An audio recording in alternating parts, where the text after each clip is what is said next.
কাটা হয়, নখ কাটা হয়, উপড়ে ফেলা হয়, এগুলো এসে আমার ঠোঁটের এখানে, আমার দাড়ির এখানে এভাবে এরকম করতেছে। আমি আওয়াজ শুনতেছি। আমি রেবে যখন ছিলাম, আমি চাইছিলাম যে আমি রিটায়ারমেন্টে যাব। তো প্রধানমন্ত্রী তো আমার ছাড়তে চায় না, তোর প্রধানমন্ত্রী আমার এই না ডিজিএফআইতে ঢোকাইল। তারপরে যখন ওইটা না ধরি, তখন ওনাদের সেলফোন নাম্বার থেকে আমাকে ফোন দেওয়া হয়। আমি সেটাও ধরি না, কারণ এত ফোন আমার কখনো আমার ফোনে আসে না।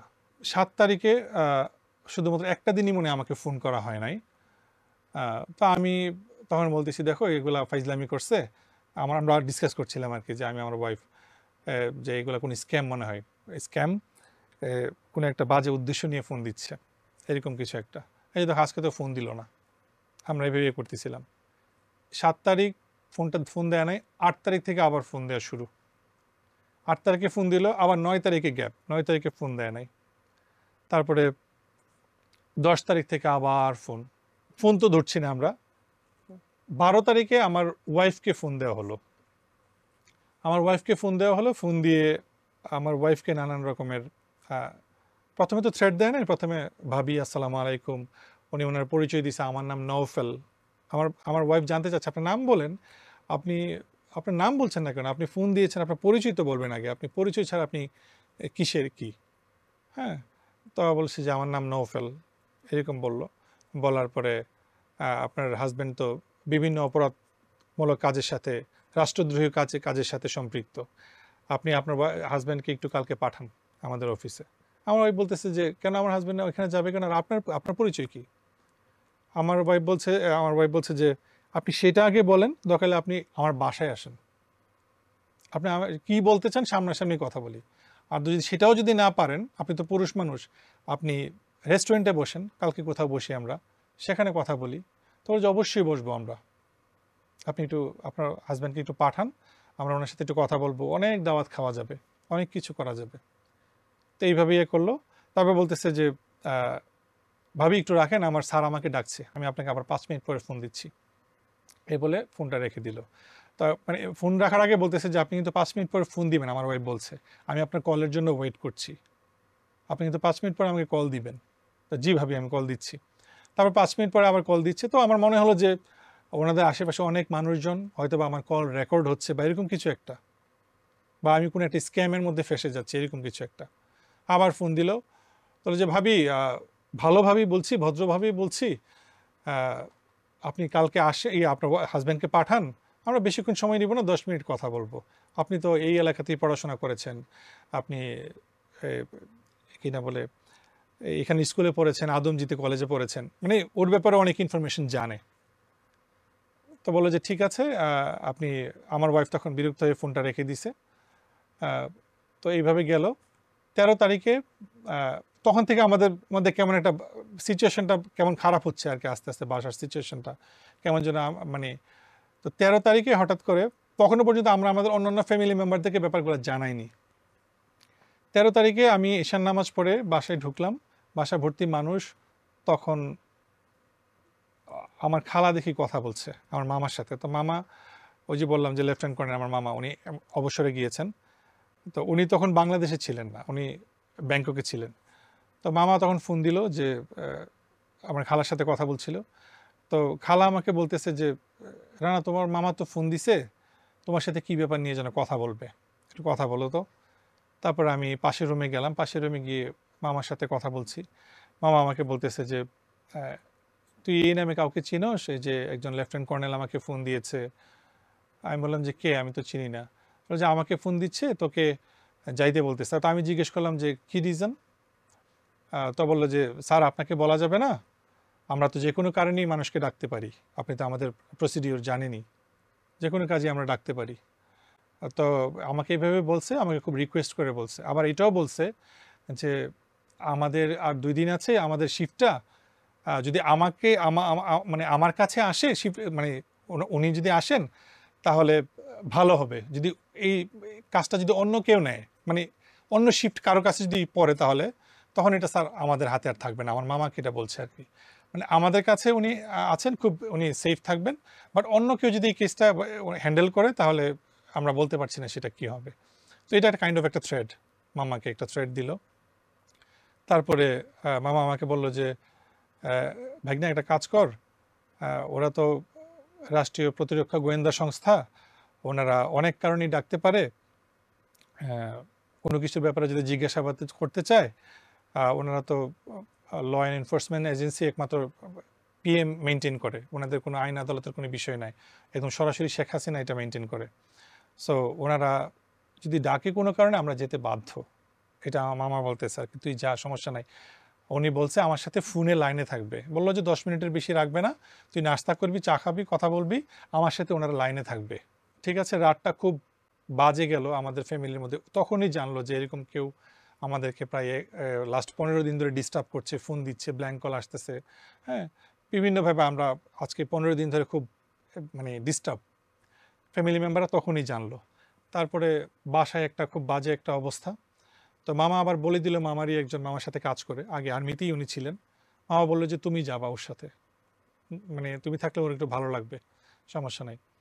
তো ওই দিক দিয়ে আবার ওই আঙ্কেলকে, যে আঙ্কেল আমার সাথে যাবেন, সে আঙ্কেল আবার দেখলাম যে আমার খালাকে ফোন দিচ্ছে বারবার। ফোন দিয়ে বলতেছে যে ওনাদের স্যাররা আমাদের সাথে কন্ট্যাক্ট করতেছে, ওইখান থেকে ডিজিএফআর স্যাররা কন্ট্যাক্ট করতেছে, মানে ওনারা হচ্ছে মানে কর্নেল, ব্রিগেডিয়ার জেনারেল টাইপের আর কি। ওই পোস্টের লোকজন আমাদেরকে যোগাযোগ করছে। ওনাদের একটা পছন্দ আছে, একটা মানে ওনাদের একটা ডিমান্ড আছে। ডিমান্ডটা কি? ওনারা একটু লেটেস্ট আইফোনটা চাচ্ছে, একটা লেটেস্ট আইফোন চাচ্ছে। যদি এটা দিয়ে দেয় ওরা আর যেতে হবে না, মানে আমাকে আর যেতে হবে না কালকে সকালে। তো ওনার ছেলে মেয়েরা পছন্দ করে আইফোন লেটেস্ট। তো আমার বাসায় তখন আমার ওয়াইফের জন্য আমি 15 Pro Max, যেটা লেটেস্ট যেটা আইফোন, ওইটা কিনলাম ওর জন্য, ওকে গিফট করব। তো ওইটা আমার ওয়াইফ তখন শুনলো ব্যাপারটা, তো বলছে আমার কোনো দরকার নাই, আমার ফোন দিয়ে দাও, কোনো সমস্যা নাই, তোমার যাওয়ার দরকার নাই, ফোন দিয়ে ঝামেলা বিদায় করো, ওনাদের টাকা পয়সা লাগবে, টাকা পয়সা লাগলে টাকা পয়সা দিয়ে দাও, এভাবে বলতেছে আমার ওয়াইফ। সকাল হলো, সকালে আমি ফজর নামাজ পড়লাম, তাহাজ্জুদ পড়লাম। তারপরে সকাল 6টার দিকে বের হলাম আমি, আমার ওয়াইফ, আমার ওয়াইফের সাথে আমার ওয়াইফের ফ্রেন্ড আছে সাথে। আমরা মিরপুরে নামলাম। মিরপুরে নামে আমার, মিরপুরে আমার এক খালা থাকে, ওনার বাসায় গেলাম। ওনার বাসায় গিয়ে ওই যে আঙ্কেল আমাকে নিয়ে যাবে, ওই আঙ্কেল বলল যে বাসায় যত মানুষজন আছে সবার সিমগুলো খুলে ফেলো, সবার সিমগুলো খুলে ফেলো, কোনো অ্যান্ড্রয়েড ফোন, কোনো বড় মানে আইফোন থাকতে পারবে না, কোনো ডিভাইসওয়ালা ফোন থাকবে না, সবার সিমগুলো খুলে ফেলো। তো আমরা জিজ্ঞেস করছি কেন? তোর যে মামা বেশি কথা বললেন না আপনারা, এটা নির্দেশনা আছে, এটা নাকি নির্দেশনা আছে যে আমাদের ফোন ট্র্যাক হচ্ছে, আমাদের গতিবিধি লক্ষ্য করছে, আমরা কি করছি না করছি সব কিছু। তা বলে যে আপনারা এটা করেন, 7-8টা ফোন কিনেন, নর্মাল ফোন, নোকিয়া যে ফোনগুলা 1200 থেকে 2000 টাকা দামের এরকম। তো আমরা মানে 8টা 9টার মধ্যে, 10টার মধ্যে তো দোকান খুলে ফেলে, এরকম 8-9টা ফোন আমরা কিনছি, নর্মাল ফোনগুলা। তো সবাইকে দিয়ে দিয়ে দেওয়া হইলো। এমন একটা আতঙ্কের মধ্যে রাখা হয়েছে যে তারা ফোন অন করতে পারবে না। হ্যাঁ, ফোন অন করলে খবর আছে আমাদের, মানে আমাদের এরকম একটা বাজে একটা ইয়ে আছে যে ফোন অন করলে সবার খারাপ কিছু হবে। 7:35, 7টা, 7:30টার মধ্যে আমরা ওইখানে দাঁড়িয়ে আছি। একদম সিরাজ খালেদা মেমোরিয়াল হসপিটালটার পাশেই হচ্ছে টেস নামে একটা ডিপার্টমেন্টাল স্টোর আছে আর্মিদের। টেসটার সাথেই একটা পুরাতন গেট এবং 2 তলা একটা পুরাতন বাড়ি, একদম সাথে লাগানো। পুরাতন পোস্ট অফিস হাতের বাম পাশে, সামনে হচ্ছে সিএমএইচ, একটু গিয়ে সামনে সিএমএইচ। তো 7:30 থেকে ওইখানে ওয়েট করছি। 8টার সময় যখন আমি ঢুকবো, তখন অলরেডি দেখলাম যে ওনাদের যে খাতা থাকে, লিস্ট করে, নাম লিস্ট করে যেখানে, ওইখানে আমার নাম লেখা, রানা, এন্ট্রি, মানে আমি এন্ট্রি করব এই টাইমে, আমার এন্ট্রি, ওরা এটা লিখে রাখছে অলরেডি। আমি গিয়ে সাইন করলাম। যখন ঢুকলাম তখন একদম এয়ারপোর্টের মতো স্ক্যান করা হলো। যখন ইমিগ্রেশন ঢুকি না, যখন সিকিউরিটি চেক ইনে আমরা যাই, পুরো স্ক্যান করা হলো। আমার ওয়ালেট টোয়ালেট ফোন টোন যা আছে ওনারা রেখে দিল, ওই আঙ্কেলেরও সব কিছু রেখে দিল। রেখে ওনাকে যে রিসিপশন রুমটা ছিল ওইখানে বসায় রাখলো, আমাকে শুধু ঢুকতে দিল, বললো যে আপনি না, কিন্তু কথা ছিল উনিও সাথে যাবে। 10 মিনিট মামা ফোনে লাইনে থাকবে, ওই আঙ্কেলের সামনে আমাকে যা জিজ্ঞাসাবাদ করা করবে, তারপর আমাকে ছেড়ে দিবে। কিন্তু ওই আঙ্কেলকে বললো যে আপনি না, শুধু উনি যাবে। তা আমার ফোন টোন ওরা সিজ করে সব রেখে দিল। স্ক্যান করে যখন ঢুকলাম আমি, তখন দেখলাম যে 60-70s এরকম একটা পুরাতন বাড়ি, 2 তলার বাড়ি। মানে আমি যতটুকু আমার তাকানোর মধ্যে প্যান করতে পারছি, আমি দেখতে পারছি। তারপর নিচে দেখলাম অনেকগুলা পুরাতন মডেলের পাজেরো গাড়ি, নর্মাল গাড়িগুলো ছিল একটু পুরাতন মডেলের, নতুন কোনো গাড়ি পেলাম না। 2 তলা একটা বাড়ি, এর ভিতরেই ওনাদের যে মেইন আয়নাঘরটা।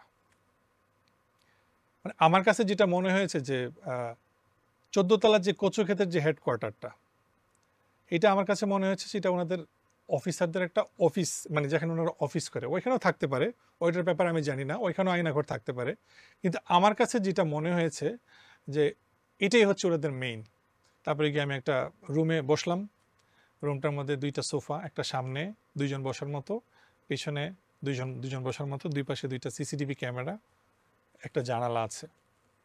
তখন আমি ওয়াশরুমের জায়গাটা, একটা সামনে একটা ওয়াশরুমের ইয়ে আছে, তো ওইটা তখন আমি জানি না। আমি গিয়ে বসলাম, নর্মালি বসে ওনাদের আর্মিদের বিভিন্ন ম্যাগাজিনগুলো আমি পড়ছি, অনেক বই টই ছিল শেলফের মধ্যে, নিয়ে আমি একটা ম্যাগাজিন পড়ছি। এভাবে হাফ অ্যান আওয়ার চলে গেল। হাফ অ্যান আওয়ার চলে যাওয়ার পরে ওনাদের একটা অফিসার আসছে, একদম সুটেড বুটেড, টাই পরা, ব্ল্যাক স্যুট, এসে আমার সামনে বসছে। বসে আমাকে জিজ্ঞেস করছে, রানা ভাইয়া না? আমি বললাম জি। ও আচ্ছা আচ্ছা। উনি আমাকে পা থেকে মাথা পর্যন্ত দেখছে, আমি ওনাকে দেখলাম।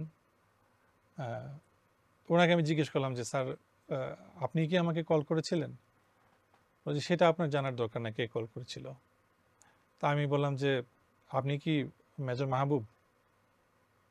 তো বললো যে কথা বলার দরকার নাই, স্যার যা বলার স্যার এসে বলবে। তারপর উনি কিছুক্ষণ বসেছিল, বসে বসে আমারে টুকটাক বিভিন্ন ক্রস কোয়েশ্চেনিং করছে। করিডোরে উনি বের হয়ে গেল। বের হয়ে যাওয়ার পরে এর 15-20 মিনিট পরে আমি তখন অলরেডি বসে বসে একদম নর্মালি, একদম নির্ভার নিশ্চিন্তে আমি, কারণ আমি জানি যে ওনারা আসলে 10 মিনিট কথা বলবে আমার সাথে, তারপর তো আমি বাসায় চলে আসব।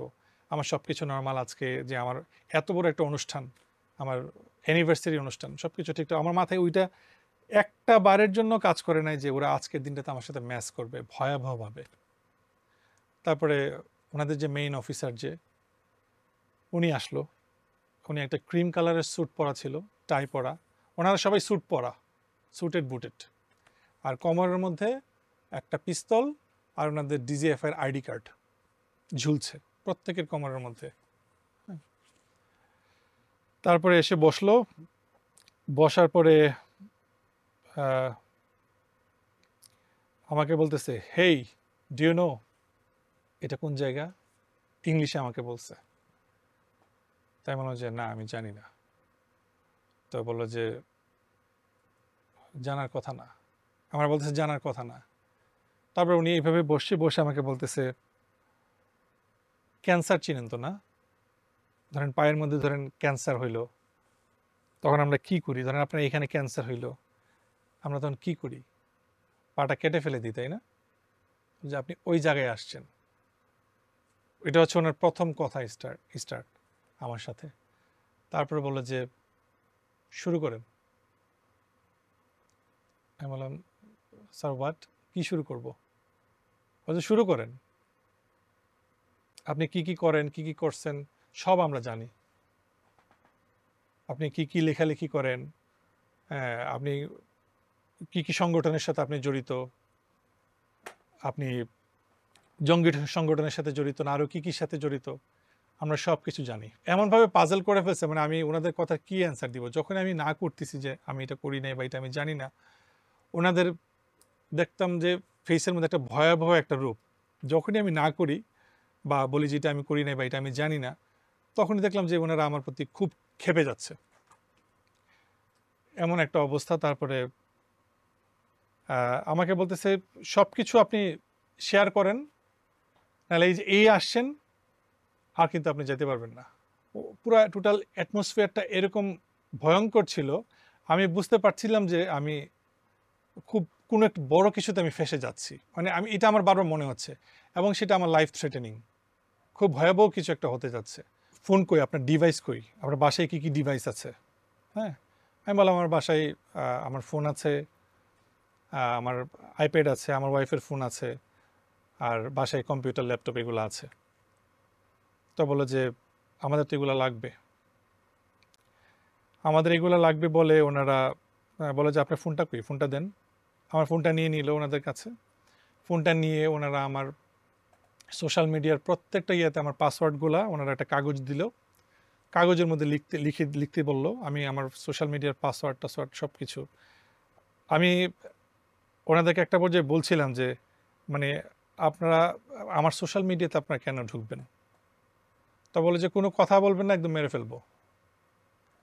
ওনারা আমার সোশ্যাল মিডিয়াতে ঢুকলো, আমার পাসওয়ার্ড নিয়ে প্রত্যেকটা ইয়েতে ঢুকলো।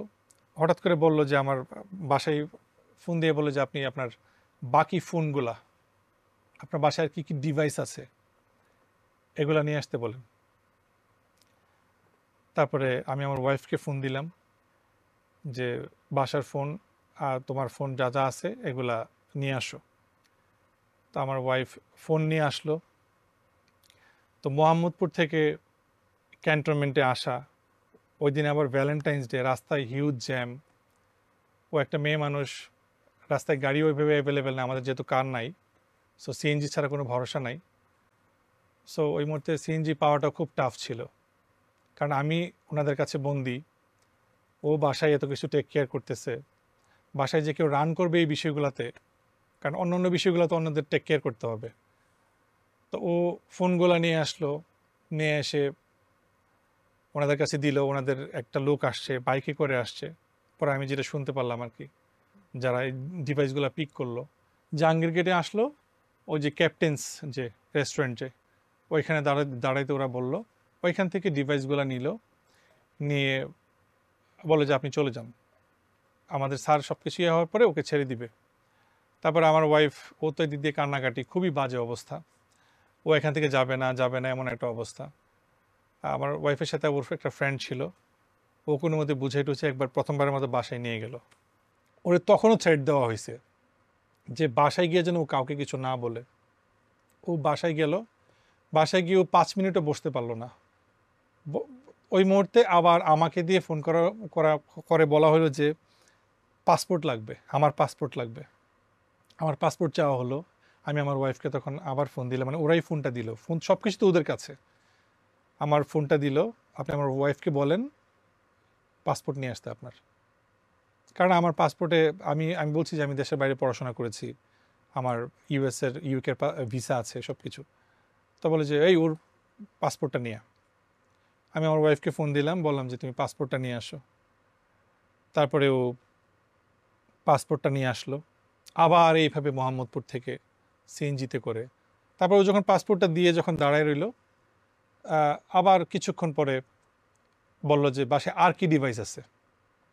তারপরে ওরা কাইন্ড অফ তুই তুকারিতে চলে আসলো। এর আগ পর্যন্ত আপনিতে ছিল, তুই তুকারিতে চলে আসলো। তারপরে বলতেছে আর কি ডিভাইস আছে। আমি বললাম যে আমার ওয়াইফের একটা আইপ্যাড আছে, বাসায় পিসি আছে, তো যত ডিভাইস আছে সব আমাদের লাগবে। আর যদি আমরা যাই তোর বাসায় তাহলে ইট উইল বি ম্যাস, এভাবে বলতেছে।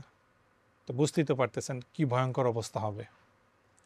তারপরে আমি আমার ওয়াইফকে আবার দেওয়া হলো আমাকে আইপ্যাড নিয়ে আসার জন্য। আমি ওকে আবার ফোন দিলাম, আইপ্যাডটা লাগবে তোমার। আইপ্যাডে ওর সব পড়াশোনার, ওর বইপত্র, ওর মেডিকেলের যত জিনিসপত্র সব ওর আইপ্যাডের মধ্যে ছিল, যেগুলো ওর খুব প্রয়োজনীয় জিনিসপত্র। ওর আইপ্যাডটার কথা আমি বললাম পরে, ও তো একদম, কারণ ওর অনেক প্রিয় আইপ্যাডটা, এটা দিয়ে আমরা মুভি দেখি রাত্রেবেলা নেটফ্লিক্সে। তারপরে আইপ্যাডটাও নিয়ে আসলো। নিয়ে আসার পরে ওই দিক দিয়ে আবার আমার মামা যে ব্যাংককে আছে, মামা আবার ওই অফিসারকে ফোন দিল যে কী ব্যাপার, আপনি আইপ্যাডের কথা কেন বলেন, ওকে তো 10 মিনিটের বেশি রাখার কথা না, এতক্ষণ ধরে ওকে কেন আটকে রাখছেন, কি হয়েছে? বলে স্যার আপনাকে আমি এসব পরে বলবো। ফোনটা রাখার পরে ওনারা কাইন্ড অফ একটা বাজে গালি দিয়ে, মামাকে একটা বাজে গালি দিয়ে বলতেছে যে উই ডোন্ট নিড ইউর মামা, এভাবে বললো আর কি, খুব বাজেভাবে বলে ফোনটা রেখে দিল মানে পরে। তারপরে আইপ্যাড নিয়ে আসা হলো, পাসপোর্ট নিয়ে আসা হলো, ফোন ওনাদের কাছে, সব কিছু ওনাদের কাছে, ওনারা সব কিছু সিজ করলো। তো ফোনের মধ্যে আমাদের ব্যক্তিগত ছবি, আমার ওয়াইফের, আমাদের অনেক ছবি, ফ্যামিলিগত অনেক ছবি, ওনারা কাইন্ড অফ সবাই, তখন দেখলাম যে 16-17 জন আসছে, এক একজনকে দাওয়াত দিয়ে দিয়ে আনে, যেভাবে আনে ফোন দিয়ে দিয়ে, ধরেন এক একজন এক এক জায়গায় ছিল দায়িত্বরত, তাদেরকে ফোন দিয়ে দিয়ে এই তুমি কই আছো, কে আছো, এভাবে প্রায় 16-17 জনকে ডাইকা নিয়ে আসছে। কেউ পায়ে উপরে এভাবে পা উপরে তুলে বসছে সোফার উপরে, কেউ এভাবে কারো ঘাড়ে হাত দিয়ে, মানে এটা যেন একটা, আমি যেন একটা একটা জলসা ঘর, একটা তামাশা ঘর, আমি একটা তামাশার মধ্যে পড়ে গেছি। সবাই কাইন্ড অফ আমাকে নিয়ে একটা তামাশা করত। এক পর্যায়ে আমাকে বলতেছে জামা কাপড় খুল, তুই তো শুটিং করস ক্যামেরার সামনে, আজকে তোর আমরা আরেকটা শুটিং করব, একদম ল্যাংটা শুটিং করব, তো চিন্তা করিস না, আমাদের নায়িকার ব্যবস্থাও আছে, তুইও ল্যাংটা থাকবি, তোর নায়িকাও ল্যাংটা থাকবে, আমরা শুটিং করব এখন। তারপরে আমার জামা কাপড় খুলতে নিছিল, ঠিক ওই মুহূর্তে ওনাদের মহিলা একটা অফিসার বলতেছে, কি স্যার শুটিং করছেন নাকি? তা বলতেছে জি, জি ম্যাম। তো ওই মহিলাটা ঢুকছে পরে, আমি তো এইভাবেই ছিলাম, আমি তো আর দেখি নাই, বাট ভয়েসটা শুনলাম। তো তখন ওই মহিলার কারণে হয়তো আমার জামা কাপড়টা খোলা হয় নাই আর কি। তো তারপরে একটু পরেই, কিছুক্ষণ পরেই সবাইকে দাঁড়া করালো, যে যে অফিসারগুলো ছিল, ওনাদেরকে দেখে আমার বেশ কয়েকজনকে মনে হয়েছে তারা বাংলাদেশি না, কারণ তাদের অ্যাকসেন্ট, বডি ল্যাঙ্গুয়েজ, আমাদের বাংলাদেশিদের ফিগার তো আমরা জানি কীরকম। তো এক একজনকে পরিচয় দিচ্ছিল, মানে তাদের মানে এক একজনের আইডেন্টিটিটা এইভাবে ওনারা বলতেছিল যে আমি এতটা এনকাউন্টার করছি। একজন বলতেছে, প্রথম যে বলছে, আপনি আমার চিনেন চিনেন না এখনো পর্যন্ত, কিন্তু এখন চিনবেন, এই হাত দিয়ে 157 জনকে এনকাউন্টার করছি, এভাবে দেখাচ্ছে 157 জনকে এনকাউন্টার করছি। আরেকজন বলতেছে 154 স্যার, আরেকজন বলতেছে স্যার আমার 60-এর উপরে হয়েছে। হ্যাঁ, এভাবে সবাই মানে কতজনকে তারা মারছে এবং গুম করছে সেই বিবরণ আমাকে দিচ্ছিল প্রত্যেকে। এইভাবে কন্টিনিউয়াসলি দিল, দেওয়ার পরে তারা চলে গেল। তারপর ওই 3টা অফিসার পুরো টাইমটাতে ছিল আমার সাথে। এর আগে যতক্ষণ তামাশা করার আমার সাথে, আমাকে মেন্টালি টর্চার করার আপু, সেটা করছে। তারপরে তারা দিস্তার পর দিস্তা কাগজ, সাদা কাগজ নিয়ে আসছে আমার কাছে, বলে যে আপনি এত লেখালেখি পছন্দ করেন, আজকে আপনার ইতিহাস লিখেন, যত মনে চায় ইতিহাস লিখেন, বাট সত্য লিখতে হবে। দিয়ে আমাকে এতগুলো সাদা পেপার দিল, কাগজ দিল আমাকে। আমি বললাম যে আমি কী লিখবো? বলে যে আপনি এটা করছেন, জঙ্গি এটা করছেন, এটার সাথে জড়িত ছিলেন, জামাত শিবির, আপনি এই পোস্ট করছেন, এই সব কিছু আপনি লিখেন। তা আমি, আমার কাইন্ড অফ ফোর্সফুলি সব কিছু করাচ্ছে, লিখাচ্ছে, এই করছে। লিখে লিখে আবার ওনারা পড়ে, একজন একজনকে শোনায়, মানে স্কুলের পড়ার মতো আর কি, একজন একজনকে শোনাচ্ছে। তো বলছে আবার লেখেন। তাই আমি প্রথম ভাবলাম যে হয়তো আমার লেখায় মানে কোনো ভুল হয়েছে, এই জন্য আমাকে আবার লিখতে বলছে। 2বার গেল, 2বার আবার লিখলাম, সেম জিনিসগুলা লিখলাম, অনেকগুলো পেজ দিছে। লিখলাম, লিখার পরে ধরেন সবসময় তো এক সেন্সে আমি লিখতেছি না তা না, একটা মিস্টেক হইতে পারে, একটা অক্ষর বা একটা লাইন বা একটা সেন্টেন্স বা একটা ওয়ার্ড মিস হতে পারে। এটার সাথে আগেরটা কেন ম্যাচ করলো না, আগের লেখাটা কেন ম্যাচ করলো না, একটু আগে যেটা লিখে দিলাম, সেই জন্য তারা খেপে গেছে, ওইটা ছিঁড়ে ফেলছে, ছিঁড়ে আমাকে আবার মুখের উপর ছিঁড়ে মারছে যে আমি আবার যেন লিখি। এভাবে মনে আমি 1 থেকে 1.5 দিস্তা আমি লিখছি, শুধু আমার হাত ব্যথা হয়ে গেছে, আমি জীবনে এত, আমার এক্সামে এত লেখালেখি নাই আমি। তো এভাবে লিখলাম, লেখানোর পরে ওনারা স্ট্যাম্প নিয়ে আসলো, 300 টাকার স্ট্যাম্প, একটু পরে নিয়ে আসলো, তখন সন্ধ্যার দিকে 14 তারিখে স্ট্যাম্প নিয়ে আমাকে ইচ্ছা মতো জোর জবরদস্তি করে আমি এই সংগঠনের সাথে কি হক্কাতুল জিহাদ আর কি কি জিহাদ, বিভিন্ন কয়েকটা জিহাদ সংগঠনের, এগুলো আমাকে লিখতে বললো। আমি অনেক কিছু আমাকে লিখাইছে, এই দিয়ে পিস্তল টিস্তল তাক করা অলরেডি আমার আমার আমার ইয়েতে। এর একটু পরেই আমি যখন স্টেটমেন্টটা দিলাম, লিখে দিলাম, লেখা দেওয়ার পরে ওনারা একজনকে বলল যাও জিনিস নিয়ে আসো, জিনিস নিয়ে আসো, কথাটা ছিল এটা এইভাবে। তো একজন গেল, একটু ইয়াং টাইপের একটা ছেলে ওনাদের ভিতরেই।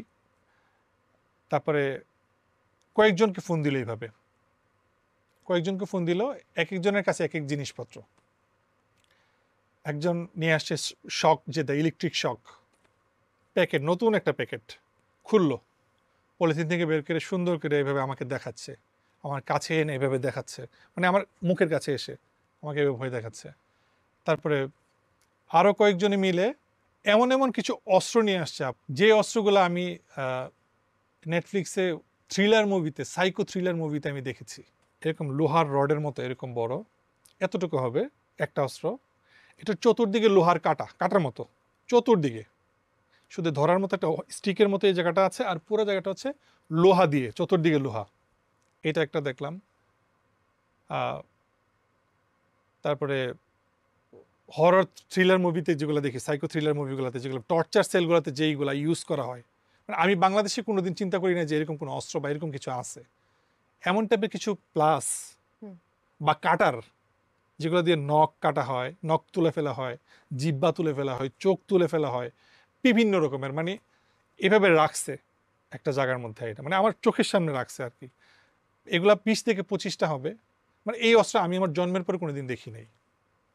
তো এগুলো রাখছে, রাখার পরে একজন এসে আমার এখানে পা তুলছে, পা তুলে আমার চুলের উপর দিয়ে ইলেকট্রিক শর্ট দিয়ে আমার শরীরে টাচ করে নেই। একটা ভালো জিনিস হয়েছে, সেটা এই 2 দিন ওদের কাছে ছিলাম, আমার বডিতে টাচ করে নেই তারা, কিন্তু ওরা আমাকে ভয় দেখাইছে। একজন এখানে পাটা রাখলো, পাটা রেখে 2টা ইলেকট্রিক শক নিয়ে আমার চুলের উপর দিয়ে আওয়াজ হচ্ছে, ইলেকট্রিক শক ঠাস ঠাস করে আওয়াজ হচ্ছে, কিন্তু আমার গায়ে দিচ্ছে না। আরেকজন আসছে হচ্ছে ওই কাটার নিয়ে, যেগুলো দিয়ে জিভ কাটা হয়, ঠোঁট কাটা হয়, নখ কাটা হয়, উপরে ফেলা হয়, এগুলো এসে আমার ঠোঁটের এখানে, আমার দাড়ির এখানে এভাবে এভাবে এরকম করতেছে। আমি আওয়াজ শুনতেছি, আমার তখন এমন লাগতেছে মনে হচ্ছে আমি পাগল হয়ে যাব, মানে আমার দমটা তখন বের হয়ে যাচ্ছে, এমন একটা অবস্থা, আত্মাটা ধুকধুক করতেছে, এরকম একটা সিচুয়েশন যে আমি মনে এখনই মারা যাব। ওরা মানে কিছু একটা ম্যাচ করবে আমার সাথে, খুব বাজে কিছু করবে। এইভাবে চললো প্রায় 30 থেকে 40 মিনিটস, এভাবে চললো, কিন্তু আমার গায়ে ওরা টাচ করতেছে না। তারপর একটা জম টুপি ছিল, কালো জম টুপি, যেগুলো ফাঁসিতে ইউজ করা হয়, আমাকে বলতেছে জম টুপিটা পরাও মাথায়। একজন আসছে আমার জম টুপি পরাইতে, আরেকজন বলতেছে হাতে হাত কড়া লাগাও। হ্যাঁ, তারপরে একজন এসে আমার হাতে হাত কড়া লাগাই ফেললো। জীবনের প্রথমবারের মতো আমার হাত কড়া আমি দেখলাম সামনে, আমি লাইভ দেখছি হাত কড়া। হাত কড়াটা পরাইলো, আরেকজন জম টুপিটা পরাইতে যাচ্ছিল। তবে আমি যতটুকু বুঝতে পারছিলাম, মানে পরে আমি বাসায় এসে এত মাস, এই 6 মাস আমি চিন্তা করছি, পরে একটা ভিজুয়াল করছি যে বিষয়গুলো মানে এরকম হতে পারে। তো জম টুপিটা পরাইতে গিয়েও আমাকে আর পরায় নাই, ঠিক আছে। হাতে হ্যান্ডকাফ লাগানো ছিল, হ্যান্ডকাফটা 2 মিনিটের মতো রাখছে, তারপর খুলে ফেলছে। খুলে এগুলা ওরা আবার ওই জায়গাটা রেখে দিছে। মানে ওরা আমাকে বলছে যে সোফা থেকে উঠ, দাঁড়া দাঁড়া, আমাকে দেয়ালে পর্যন্ত লাগাই ফেলছে, আমাকে আমার বডি ধাক্কা দিয়ে এইভাবে। ওরা আমাকে মারে নাই, কিন্তু ওরা আমাকে বুকে ধাক্কা দিছে, এভাবে ধাক্কা দিছে, পর আমি দেয়ালে গিয়ে এভাবে লাগছে আমার। তারপরে এইভাবে তুলছে অনেকবার, কিন্তু গায়ে আঘাত করে নাই, অনেকবার তুলছে। এটার জন্য আমি ওদের কাছে আমি মানে কি বলবো, কাইন্ড অফ কৃতজ্ঞ। আমাকে একবার বলতেছে একজন যে আপনাকে বিভিন্ন কেসে ফাঁসানো হবে, আপনাকে আজকে এই ধরনের একটা কেসে আসছেন আপনি, আপনাকে আরেকটা কেসে নিয়ে যাওয়া হবে। তো যে এগুলো আমরা রেগুলার করি, রেগুলার করে বিভিন্ন নামে বেনামে বিভিন্নভাবে ওনাদেরকে ফাঁসায়।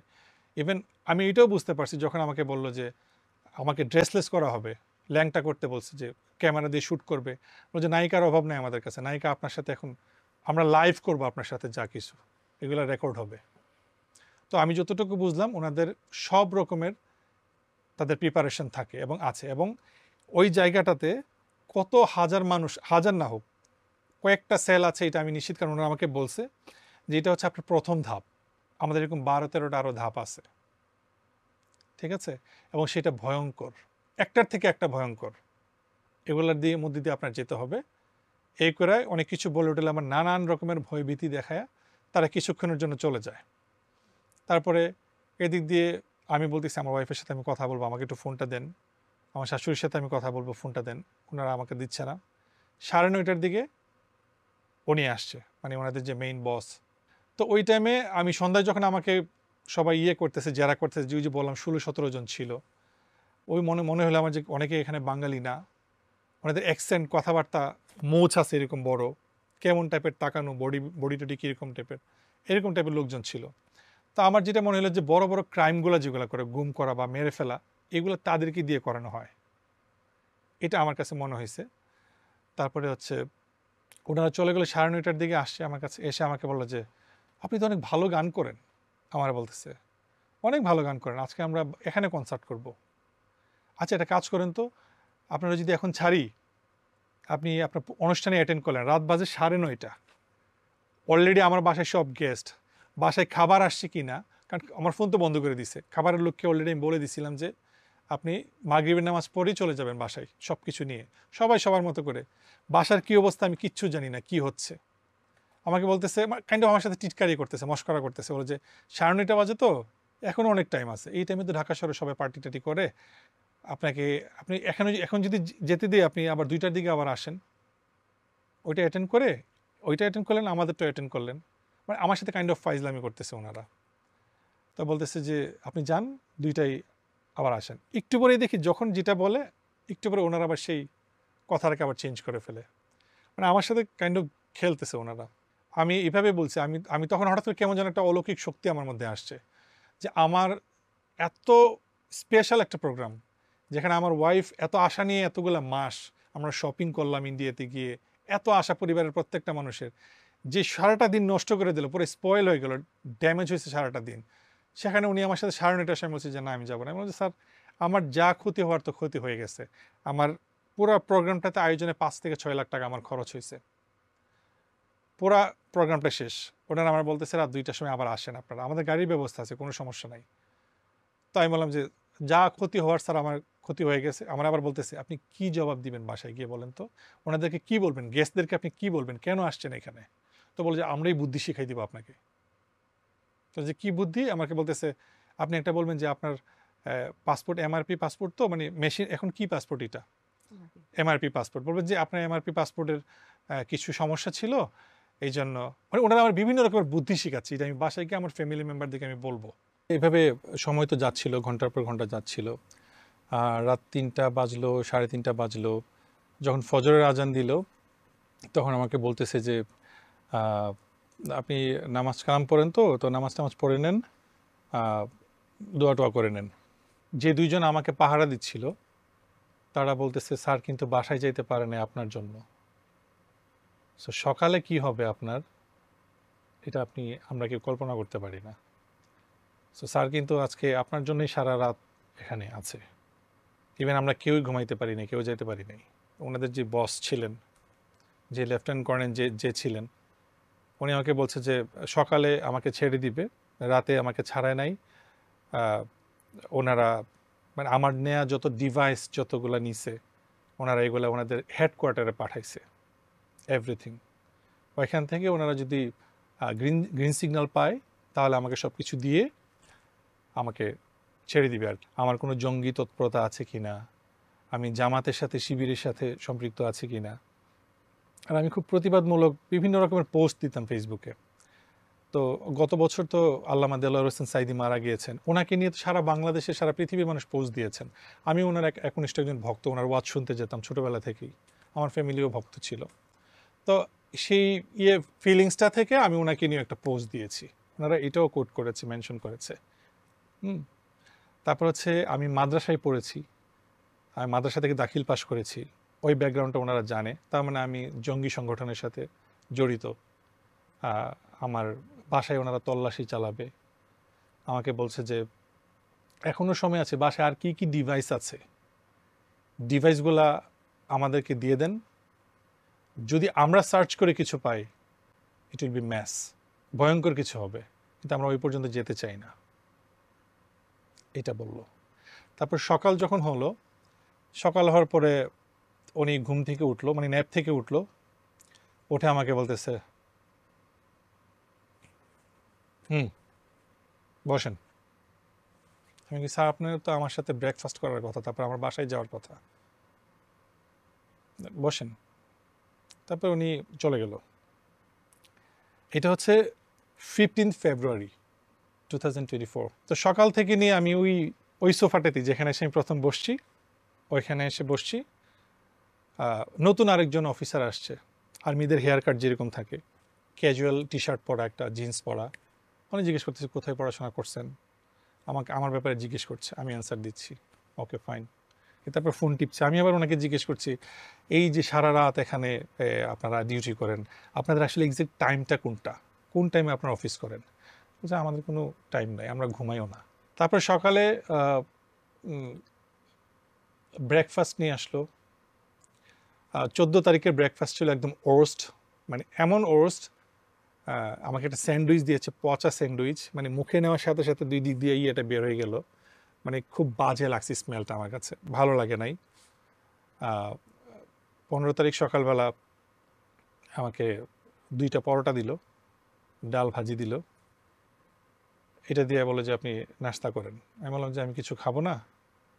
তো বলে যে সব কিছু কিন্তু কাউন্ট করা হয়, আপনি খাবেন না কেন, আপনার জন্য আনা হয়েছে, বাধ্য হয়ে আপনি খাইতে হবে, এরকম একটা ব্যাপার। রাত্রেবেলা আমাকে ওনাদের যে মেসে রান্না হয়, আর্মিদের যে স্টাফ যে মেসে রান্না হয়, মানে খুবই মানে খাওয়ার মতো অবস্থা না আসলে, আমার কাছে ভালো লাগেনি আসলে। আমাকে দেওয়া হয়েছে, মানে কাইন্ড অফ জোর করে আমাকে খাওয়ানো হয়েছে, ভাত খাওয়ানো হয়েছে। আর হচ্ছে আইডেন্টিফাই করার জন্য ওদের ওই যে পানির বোতল দেয়, লেখা আছে সেনা কল্যাণ সংস্থা, সেনা বা এরকম কিছু একটা, মাম পানিও আছে আবার এরকম দেখলাম। তো এটা ছিল। তো 15 তারিখের কথা বলছি। 15 তারিখে সকাল থেকে নাস্তার পরে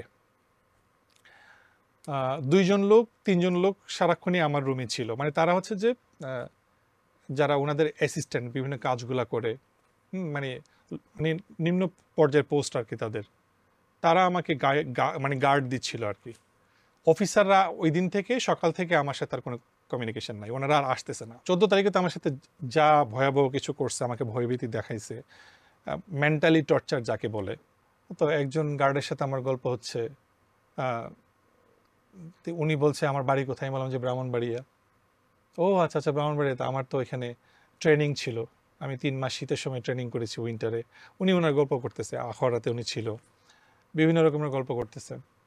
মানে আমার সাথে ভালো বিহেভ মানে ওই 2টা মানুষই করছে আমার সাথে। একজন যে ছিল একটু মিডিয়াম এজ, মিডল এজ, উনিও আমাকে বলছে এই জায়গাটা খুবই খারাপ। মানে উনিও আমাকে কাইন্ড অফ অবস্থাটা বোঝাচ্ছে যে এই জায়গাটাতে কী হয়। উনি আমাকে এমন কিছু ইনফরমেশন দিয়ে দেয়, মানে যেটা এখন আমি শুনতে পাচ্ছি চতুর্দিকে, যে আসলে কতটা ব্রুটাল ওয়েতে তারা কত কি করে আর কি মানুষের সাথে, এবং আয়না ঘরের আসলে এক্স্যাক্ট ইয়েটা কি। ওনারা তখন বলছে যে এখানে যারা আসে তারা আর ফেরত যায় না। হ্যাঁ, আপনি কি জন্য আসছেন সেটা জানি না, তো বলছে যে আল্লাহ আল্লাহ করেন, যদি ভাগ্য ভালো হয় তাও 9 দিন, 7 দিন বা 1 মাস, মানে আমি ব্যাক করার আর কি, মানে বাসায় যেতে পারবো, আর নাইলে আর ব্যাক করবেন না।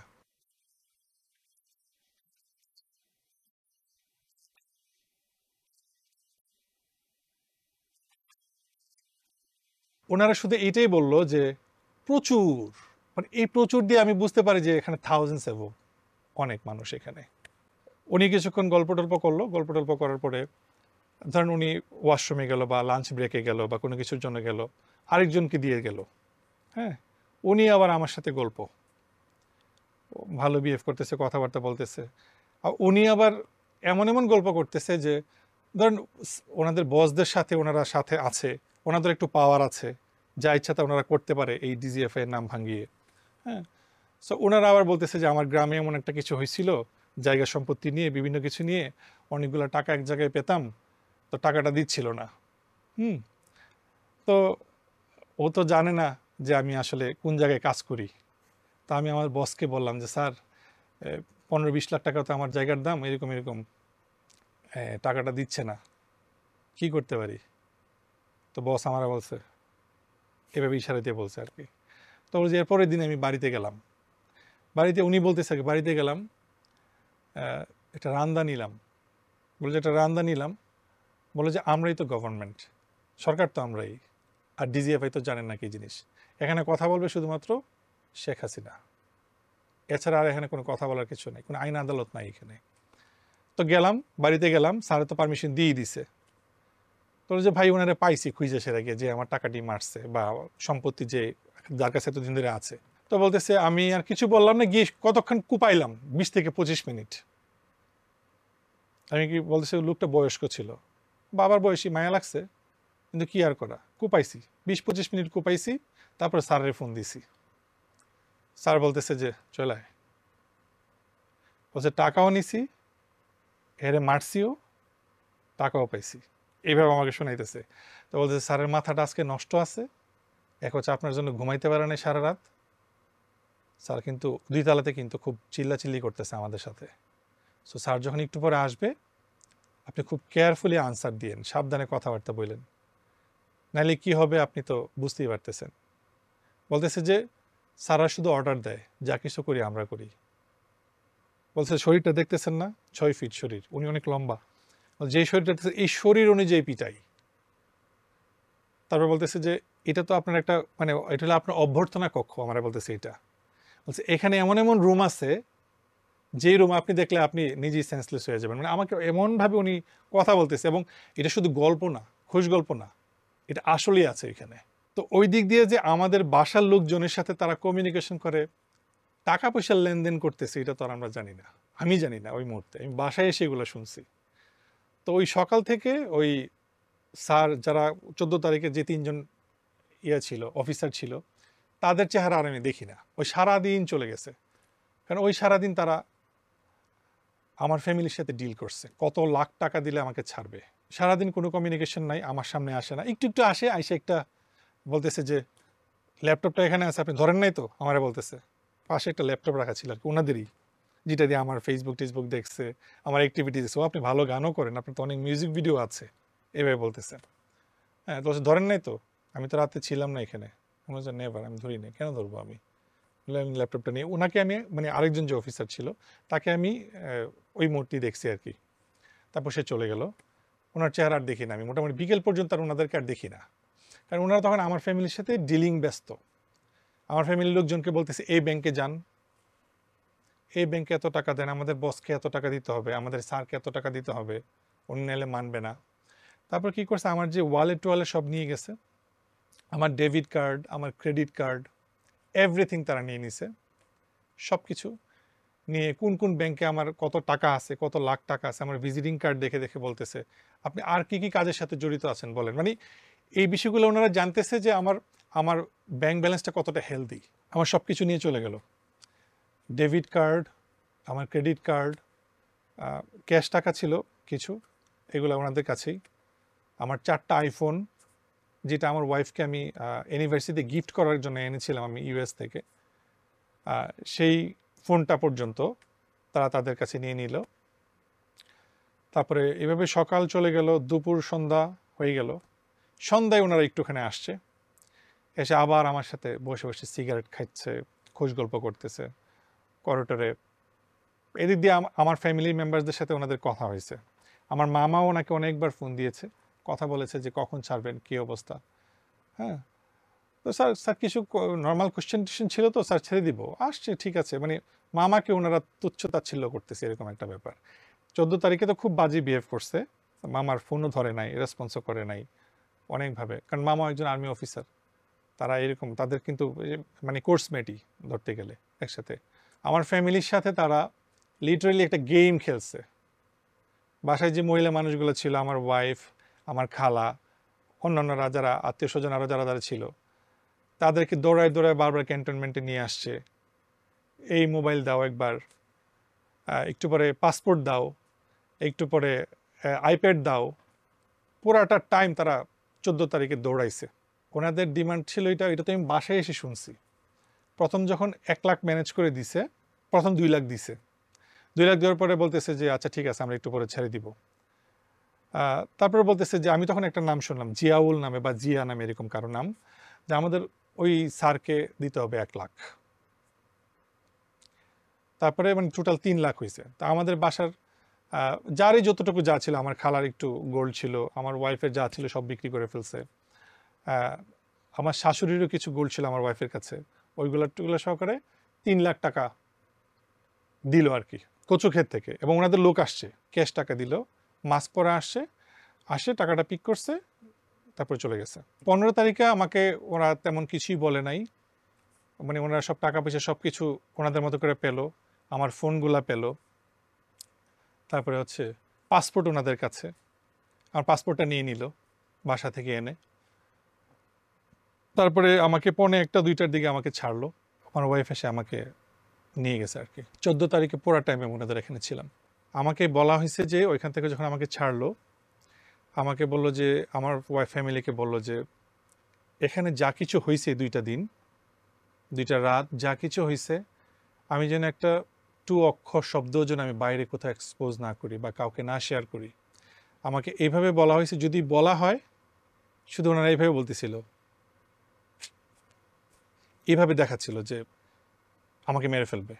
যখন আমাকে ছেড়ে দেয় আমাকেও বলছে এই কথাগুলো এবং আমার ওয়াইফকেও বলছে যেন বাইরে গিয়ে এসব কিছু না বলি। ফেব্রুয়ারির পর 14 তারিখের পর আজকে 6টা মাস এই গভর্নমেন্ট চেঞ্জ হওয়ার পরে, কারণ আমাকে, আমার ওয়াইফকে, আমার ফ্যামিলিকে বলা হয়েছে যে আমরা নজরদারিতে আছি। আমার পাসপোর্ট ওরা 5.5 মাস, আমি গত মাসের 27 তারিখে আমার পাসপোর্ট পেয়েছি আমার হাতে। সেটা আমার মামাকে ফোন দিয়া, আমার মামাকে, মানে যেই মামা, আমার যে লেফটেন্যান্ট কর্নেল, আমার যে মামা রিটায়ার্ড, ওনাকে পর্যন্ত এই 5.5 মাস বিভিন্নভাবে হ্যারেস করা হয়েছে।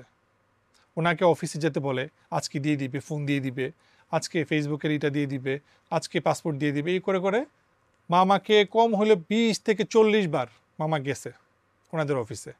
যাওয়ার পরে বলে যে আজকে তো সান নাই, আজকে পারতেছি না, আমাদের আরও ইনভেস্টিগেশন বাকি, এই বাকি সেই বাকি। এই লোকটাকে এত হ্যারেস করা হয়েছে, মামা পর্যন্ত বিরক্ত হয়ে গেছে। শেষ পর্যন্ত মামা অনেকটা রাগও হয়েছে আমাদের প্রতি। মানে ওনারও তো কাজ আছে, ওনারও তো, উনি বিজি, ওনার ফ্যামিলি আছে। মানে ব্যাপারটা মামাই ডিল করতেছিল, মানে আমাদের কারোর সাথে আর কোনো যোগাযোগ করে না, আমার ওয়াইফের সাথেও না। আমার ওয়াইফ বলছে যেদিন আমাকে ছেড়ে দেয় রাতের বেলা, আমার ওয়াইফ বলছে যে কোনো কিছু যাই হোক না কেন, আমি ওর ওয়াইফ হিসেবে তো এটা আশা করতে পারি যে কোনো যদি আপনারা ইচ্ছা করেন যে কল দেওয়ার জন্য, প্রথম কলটা আমার কাছেই আসবে। আমার ওয়াইফ এটা বলে আসছে। তো ওনারা বলছে যে হ্যাঁ আপনাকেই কল দেবো, কিন্তু আমার ওয়াইফকে কোনো কল দেওয়া হয় নাই। কথাগুলো বলতে আমার মামার সাথেই, মামার সাথে বলে টলে মামাকে বারবার নেওয়া হতো, এই করতো সেই করতো, কিন্তু কোনো কিছু দিত না। তাদের কাছে আমার এখন 4টা ফোন আছে, আমার প্রায় 1 লাখের মতো ফলোয়ার, সেই ফলোয়ারের ফেসবুক আইডি আছে, পেজ আছে। তারা এই 6 মাস ধরে এটা আটকে রাখছে। তাদেরকে চাওয়া হয়েছে, তারা দিবে না, দেয় নাই, কোনো রেসপন্স করে নাই। বাংলাদেশের মানুষ কিন্তু শুধু পুলিশ পর্যন্তই জানে যে কোনো কিছু হইলে, ক্রাইম হইলে মানুষ পুলিশের কাছে যাবে। হ্যাঁ, আর সর্বোচ্চটা জানে কি, ডিবি, ডিটেকটিভ ব্রাঞ্চ। কিন্তু আরও যে কিছু আছে, মানে আরও যে কিছু সংস্থা আছে যারা পুরো বাংলাদেশকে চালায়, এটা সাধারণ মানুষ বুঝে না। কিন্তু আমি এটা আজকে বলতেছি, পুলিশ হচ্ছে একটা আই ওয়াশ।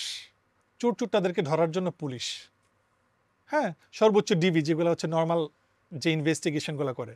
কিন্তু সারা বাংলাদেশের আপনি ইন্টারনেট বলেন, ইনফরমেশন বলেন, মানে তথ্য ভিত্তিক যত যা কিছু আছে, মানুষকে ফাঁসানো, এমপি বানানো, মন্ত্রী বানানো, চেয়ারম্যান বানানো, মেম্বার বানানো, এই সব কিছু করে ডিজিএফআই। এভরিথিং। মানুষ এটা জানেই না, মানুষ এটা জানি না। মানুষ শুধুমাত্র ওই যে পুলিশ পর্যন্ত আর ডিবি পর্যন্তই জানে। আরও যে সংস্থা আছে, ডিজিএফআই, এনএসআই, এসএসএফ, ওই সম্বন্ধে মানুষের কোনো আইডিয়াই নাই। তারপর যে অফিসারটা ছিল সে বলতেছে যে আমি র্যাবে ছিলাম 7 বছর 8 বছর, তো বুঝেনি তো আমি কাজ করতে চাই না, কিন্তু প্রধানমন্ত্রী তো আমার ছাড়তে চায় না, এইভাবে বলছে কথাটা। তো আমি র্যাবে যখন ছিলাম আমি চাইছিলাম যে আমি রিটায়ারমেন্টে যাব, তো প্রধানমন্ত্রী তো আমার ছাড়তে চায় না, তোর প্রধানমন্ত্রী আমার এই না ডিজিএফআইতে ঢোকাইল, এটা ওনার মুখের কথা। তো বলতেছে এই জন্য আমি এখানে। তো বুঝুন তো কত প্রিয় আমি প্রধানমন্ত্রী, আমার এইভাবে বলতেছে, খুব প্রাউডলি বলতেছে। আর বাকি অফিসারগুলো তো বলতেছিল এতজনকে মারছে, এনকাউন্টার করছে, খুব প্রাউডলি। ওনাদের ফেসের মধ্যে কোনো ইয়ে নাই, অনুশোচনা বোধ নাই যে এতগুলো মানুষকে মারছে, এতগুলো মায়ের বুক খালি করছে, এতগুলা সন্তানের বাবাকে মারছে, অনেক মানুষ, হিসাব ছাড়া সেটা। এবং সবার একটা ধারণা যে ডিজিএফআই এর মেইন হেডকোয়ার্টারটা হচ্ছে এই যে 14 তলা বিল্ডিংটা গ্লাসের, ওইটা কি মনে করছে যে আয়নাঘর। অনেক মানুষ কিন্তু এটাও বলে যে আমার বাসা তো কাফরুলে, কচু খেতে, প্রতিদিন আমি স্কুলে যাই, কলেজে যাই, বাজারে যাই, অফিসে যাই, এই বিল্ডিংটা তো চোখে পড়ে। এখন মানুষ বলতেছে এই বিল্ডিংয়ে যে এত কিছু হয় আমরা তো জানতাম না। এই যে এই সরকার পরিবর্তনের পরে মানুষজন যখন কথাবার্তা উঠতেছে আয়নাঘর নিয়ে, তখন কিন্তু মানুষজন এই ব্যাপারগুলো নিয়ে কথা উঠছে। কিন্তু আমার বিশ্বাস সারা বাংলাদেশ তো অনেক জায়গায় ওদের এই এই টর্চার সেলগুলো আছে, গোপন সেলগুলো আছে। কিন্তু অন্যতম হচ্ছে এটা, যেটাতে আমি ছিলাম, আমার যেটা মনে হয়েছে, কারণ এটা পুরাতন বাড়ি, এইটা যদি কেউ ফাইন্ড আউট করতে পারে, আমি অনেক হিউম্যান রাইটস অর্গানাইজেশন কাজ করতেছে, আমি অলরেডি জানি। আমি তাদেরকে বিনীতভাবে অনুরোধ করতে চাই যে আপনারা প্লিজ এই জায়গাটাতে একটু দেখুন। ওই যে ওইটা ভুলে যান, 14 তলা বিল্ডিং, আয়নাঘর, কচু ক্ষেত, ওইটা ভুলে যান, আপনারা ওইটা জায়গাটায় যান। সিরাজ খালেদা মেমোরিয়াল হসপিটালের পাশে, সামনেই টেসের সাথের যে বিল্ডিংটা, পুরাতন বিল্ডিংটা, 2 তলা একটা বাড়ি, ওইখানে যান। ওইখানে গেলে আপনারা অনেকগুলা টর্চার সেল পাবেন এবং তাদের সব কিছু পাবেন, যত অস্ত্র আছে সব কিছু এখানে পাবেন। এবং ওইখানে যে কতগুলো গোপন আস্থানা আছে অনেক আছে, এটা আমি বলতে পারি। এবং অনেক মানুষ এখনও বন্দী, তাদের এক্স্যাক্টলি অনেক অনেক লোকেশন আছে তাদের এই বন্দিশালার, ডিজিএফ এর, যা এখনও পর্যন্ত পাবলিশ হচ্ছে না। এবং কিছু কিছু মাত্র অফিসারকে হয়তো বা চেক করা হয়েছে, তাদের চাকরি থেকে বরখাস্ত করা হয়েছে, কিন্তু তাদের সাথে যে আনুষঙ্গিক অন্যান্যরা যারা ছিল, যারা সম্পন্ন করছে, তাদেরকে পর্যন্ত ধরা উচিত, তাদেরকে পর্যন্ত জিজ্ঞাসাবাদে আনা উচিত। এবং আমি এই জিনিসটাও দেখছি, আমাকে যখন ওরা ছেড়ে দেয়, ছেড়ে দেওয়ার 20 মিনিট আগে আমি তখন ঈশান নামাজ পড়লাম। ঈশান নামাজ পড়ে তখন আরেকটা কেসের জন্য ওরা প্রিপারেশন নিচ্ছে। আমি সোফাতে বসা, আমি অলরেডি সোফাতে বসা, তখন 2জন লোককে ডাকা হইল। এই ও কই, নামটা আমি শুনি নাই, হিন্দু নাম, নামটা আমি শুনি নাই।